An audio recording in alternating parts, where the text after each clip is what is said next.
My name is Zavie Kucer. I make miniature guns. They're 1/3 scale miniatures of the original.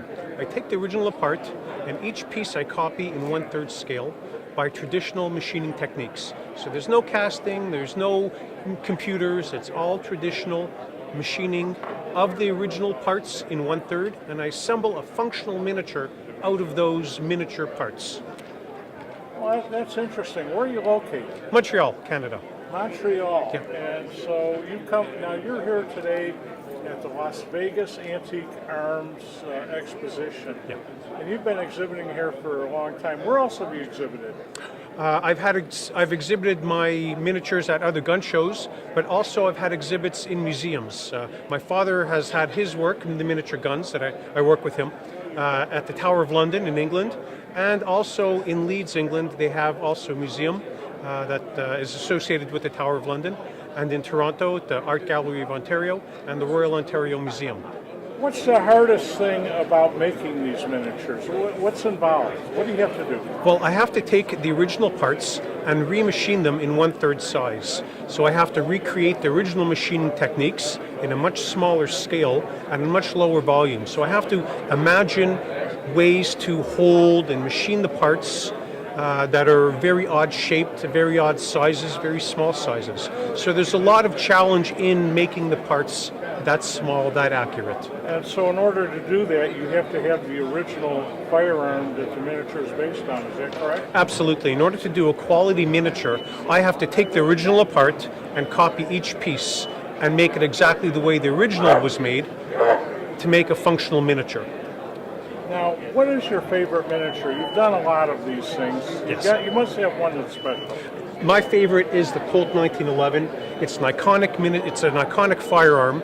It has nice shape to it. The parts, the mechanism is very interesting to know how it works, and to make the parts is very challenging. So that's a lot of fun.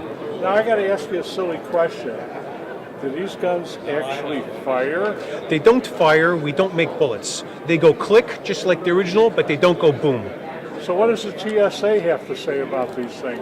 Nothing. I bring them in. They're checked baggage. It's not a problem. Oh, check baggage, but So- you won't bring them in on the carry-on. Absolutely not. No. That's and there's no licenses required. They're not One of actual these little firearms. things that would set one of these TSA weenies into a panic, wouldn't it? They would. They'd run away with their hair on fire. I wouldn't want to.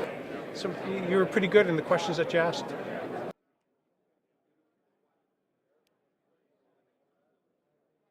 So what do you have in your hand now? This is a Winchester 1866. Everybody knows it as a yellow boy. It's an iconic firearm from the Old West. It's a lever action rifle. Okay, all right.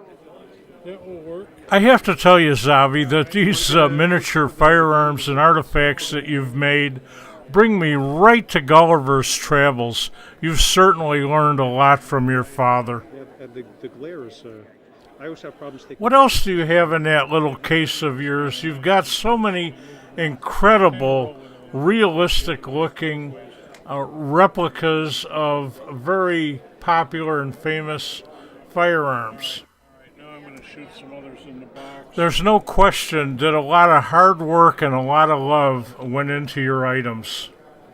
Smith that were copied from a Royal Canadian Mounted Police officer who lent them. Fully functioning. This is a British hunting hanger, approximately 1840, 1870, flintlock, 14 karat gold, ebony, and a blade. Combination sword and gun. Yeah. Very nice. A little bit of jewelry, a little bit of arms. Okay. All right, I think we did it. Zavie, you've got quite a collection. I really want to thank you for showing these great items to me.